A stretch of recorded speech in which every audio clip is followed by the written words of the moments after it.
എല്ലാവർക്കും നമസ്കാരം. അങ്ങനെ തുടർച്ചയായ ആറാമത്തെ ദിവസവും നമ്മുടെ ഇന്ത്യൻ മാർക്കറ്റ് മുകളിലേക്ക് പോയിരിക്കുകയാണ്. ഇന്ന് 24,242 എന്ന ഹൈ ക്രിയേറ്റ് ചെയ്തു. തുടക്കത്തിൽ തന്നെ ചെറിയൊരു ആശങ്ക ഉണ്ടായിരുന്നെങ്കിലും, അതായത് ഗ്യാപ്പ് അപ്പ് ഓപ്പണിങ്ങിന് ശേഷം ഒരു 55 പോയിൻ്റ് 59 പോയിൻ്റ് ഗ്യാപ്പ് അപ്പ് ഓപ്പണിങ്ങിന് ശേഷം സ്ട്രൈറ്റ് താഴത്തേക്ക് വരികയാണ് ചെയ്തത്. ഇന്നലത്തെ ക്ലോസിങ്ങിൽ നിന്നും താഴെ പോയി. ഒരു ചെറിയ പ്രോഫിറ്റ് ബുക്കിംഗ് പ്രതീക്ഷിച്ചെങ്കിലും കാര്യമായ തരത്തിലുള്ള ഒരു ഡൗൺ സൈഡ് വന്നില്ല. എന്നാൽ ചെറുതായിട്ട് താഴേക്ക് വരികയും ചെയ്തു. 24,167 ക്ലോസ് ചെയ്തിരിക്കുന്നത്. 41 പോയിൻ്റ് പോസിറ്റീവ്. പക്ഷേ ഈ ആഴ്ച ഒരു കൺസോൾട്ടേഷനിലൂടെ തന്നെ പോകുമെന്നാണ് വിചാരിക്കുന്നത്. കാരണം മറ്റന്നാൾ വ്യാഴാഴ്ച നിഫ്റ്റിയുടെ എക്സ്പയറിയാണ്. ടോട്ടലി എല്ലാ ഇൻഡെക്സുകളും മന്ത്ലി എക്സ്പയറി അഭിമുഖീകരിക്കുന്ന സമയമാണ്. അതുകൊണ്ട് തന്നെ ഒരു സൈഡ് വേ മാർക്കറ്റായിരിക്കും പ്രതീക്ഷിക്കുക. കൂട്ടത്തിൽ പ്രീമിയം ഡീകെ സംഭവിക്കാം. ഏതായിരുന്നാലും അമേരിക്കൻ മാർക്കറ്റിലെ പ്രതിസന്ധികൾ നമ്മുടെ ഇന്ത്യൻ മാർക്കറ്റിനെ സ്വാധീനിച്ചിട്ടില്ല എന്നതാണ് ഇതിൽ നിന്നെല്ലാം മനസ്സിലാവുന്നത്.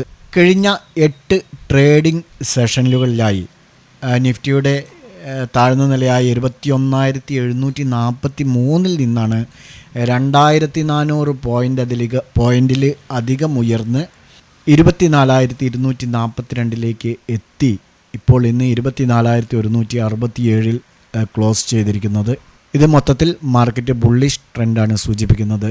അതുപോലെ തന്നെ നിഫ്റ്റി മിഡ് ക്യാപ്പും സ്മോൾ ക്യാപ്പും 0.73% പോസിറ്റീവിലാണ്. എന്നാൽ ഇന്നലെ FMCG കമ്പനികൾ, FMCG സെക്ടർ സ്ലൈറ്റ്ലി നെഗറ്റീവിലായിരുന്നു. 2% നെഗറ്റീവിലാണ് ക്ലോസ് ചെയ്തത്. FMCG കമ്പനികളുടെ റേറ്റിംഗ് സ്വിറ്റ്സർലാൻഡ് ആസ്ഥാനമായ ബ്രോക്കറേജായ UBS ഉയർത്തി. അത് കാരണം കൊണ്ട് തന്നെ ഇന്ന് നിഫ്റ്റി FMCG സെക്ടർ 2% ഉയർന്നു. ഈ സെക്ടറിൽ മികച്ച ബയ്യിങ് പ്രഷറാണ് ഇന്ന് കാണാൻ കഴിഞ്ഞത്. അതുപോലെ തന്നെ ബാങ്കിങ് മേഖലയുടെ liquidity coverage LCR 600 basis point പുരോഗതിക്ക് കാരണമാകുന്ന മാർഗനിർദ്ദേശങ്ങൾ RBI പുറത്തിറക്കിയിട്ടുണ്ട്.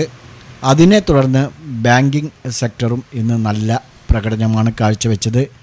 ബാങ്ക് നിഫ്റ്റി ഇന്ന് 0.62% പോസിറ്റീവിലാണ് ക്ലോസ് ചെയ്തിരിക്കുന്നത്.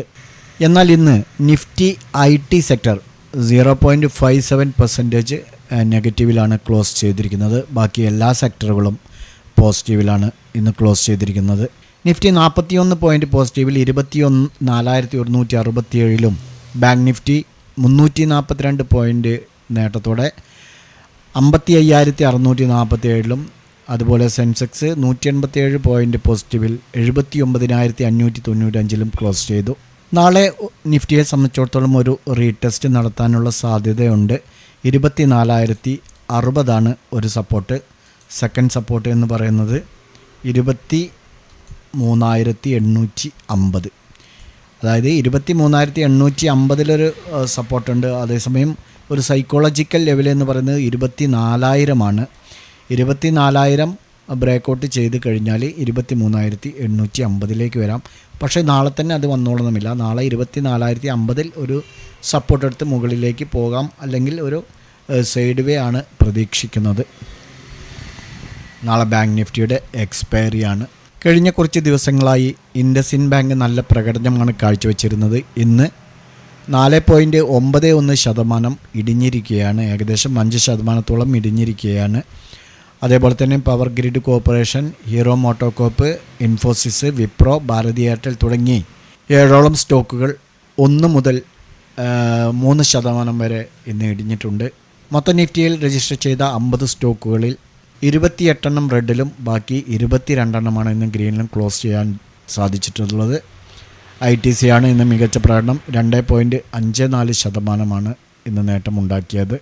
ചാർട്ടിലേക്ക് വരുമ്പോൾ നമ്മൾ ഇന്ന് വാച്ച് ചെയ്യാൻ പറഞ്ഞ സപ്പോർട്ട് ആൻഡ് റെസിസ്റ്റൻസ് ലെവലുകളിലേക്ക് നോക്കുകയാണെങ്കിൽ സെൻസെക്സിനെ സംബന്ധിച്ചിടത്തോളം നമുക്ക് 79,650 എന്നുള്ള ആ റെസിസ്റ്റൻസ് ലെവൽ ബ്രേക്ക് ചെയ്ത് അല്പം മുകളിലേക്ക് പോയിട്ടുണ്ട്. പക്ഷേ ഇവിടെ ഒരു ട്രേഡിങ്ങിനുള്ള ഓപ്പർച്യൂണിറ്റി നമുക്ക് ലഭിച്ചിട്ടില്ല.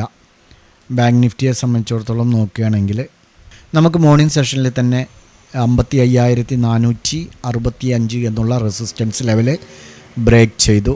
അതിനുശേഷം ബാങ്ക് നിഫ്റ്റി മുകളിലേക്കാണ് പോയത്. ഏകദേശം 380 പോയിൻറ്റിൻ്റെ റാലി നടത്തിയിട്ടുണ്ട്. എന്നാൽ നിഫ്റ്റിയും സെൻസെക്സ് പോലെ തന്നെ ജസ്റ്റ് നമ്മുടെ റെസിസ്റ്റൻസ് ലെവൽ 24,195 എന്നുള്ള റെസിസ്റ്റൻസ് ലെവൽ ബ്രേക്ക് ചെയ്തു. പക്ഷേ ഒരു ട്രേഡിംഗ് ഓപ്പർച്യൂണിറ്റി നിഫ്റ്റിയിൽ ലഭിച്ചിട്ടില്ല. അപ്പോൾ ബാങ്ക് നിഫ്റ്റിയിൽ മാത്രമാണ് ഇന്ന് 400ഓളം പോയിൻറ്റിൻ്റെ റാലി ഉണ്ടായിരിക്കുന്നത്. ഇനി നമുക്ക് നാളെ നോക്കുകയാണെങ്കിൽ ഫസ്റ്റ് സപ്പോർട്ടായിട്ട് നമുക്ക് ഇത് തന്നെ 24,090 എന്നുള്ള ആ ഒരു റേഞ്ച് വാച്ച് ചെയ്യുന്നതാണ്. റെസിസ്റ്റൻസ് 24,245. 24,090 ബ്രേക്ക് ഔട്ട് ചെയ്യുകയാണെങ്കിൽ നെക്സ്റ്റ് 24,000 വരെ നിഫ്റ്റി നാളെ ഡൗൺ ആകാനുള്ള സാധ്യതയുണ്ട്. നമുക്ക് ഇങ്ങനെ വാച്ച് ചെയ്യാവുന്നതാണ്. ബാങ്ക് നിഫ്റ്റിയിലേക്ക് വരുമ്പോൾ നമുക്ക് സപ്പോർട്ടായിട്ട് 55,230 first support. Resistance 55,960. Resistance 55,960. 55,230 break out ചെയ്യുകയാണെങ്കിൽ നെക്സ്റ്റ് സപ്പോർട്ടായിട്ട് 55,075 ഉണ്ട്. 150ഓളം പോയിൻറ്റിന് ഡിഫറൻറ്റേ ഉള്ളൂ. ശ്രദ്ധിക്കുക. ബാങ്ക് നിഫ്റ്റിയിൽ നമുക്ക് ഇങ്ങനെ വാച്ച് ചെയ്യാവുന്നതാണ്. സെൻസെക്സിലേക്ക് വരുമ്പോൾ നമുക്ക് റെസിസ്റ്റൻസ് ആയിട്ട് 79,830 സപ്പോർട്ടായിട്ട് 79,250. 79,250 ബ്രേക്ക് ഔട്ട് ചെയ്യുകയാണെങ്കിൽ നെക്സ്റ്റ് സപ്പോർട്ട് 79,050 200 പോയിൻറ്റിന് ഡിഫറൻറ്റേ ഉള്ളൂ. സെൻസെക്സിൽ നമുക്ക് ഇങ്ങനെ വാച്ച് ചെയ്യാവുന്നതാണ്. ഈ 3 ഇൻഡെക്സുകൾ നിങ്ങളുടെ ട്രേഡിംഗ് പ്ലാറ്റ്ഫോമിൽ ആഡ് ചെയ്യുക. നാളെ ഇവ ബ്രേക്ക് ഔട്ട് നടത്തുന്നുണ്ടോ എന്നുള്ളത് നിരീക്ഷിക്കുക. ഞങ്ങളുടെ വീഡിയോ എഡ്യൂക്കേഷൻ പർപ്പസിന് വേണ്ടി മാത്രമാണ്. നാളെ നല്ലൊരു പ്രോഫിറ്റബിൾ ഡേ ആവട്ടെ എന്ന് ആശംസിച്ചുകൊണ്ട് നിർത്തുന്നു. ബൈ.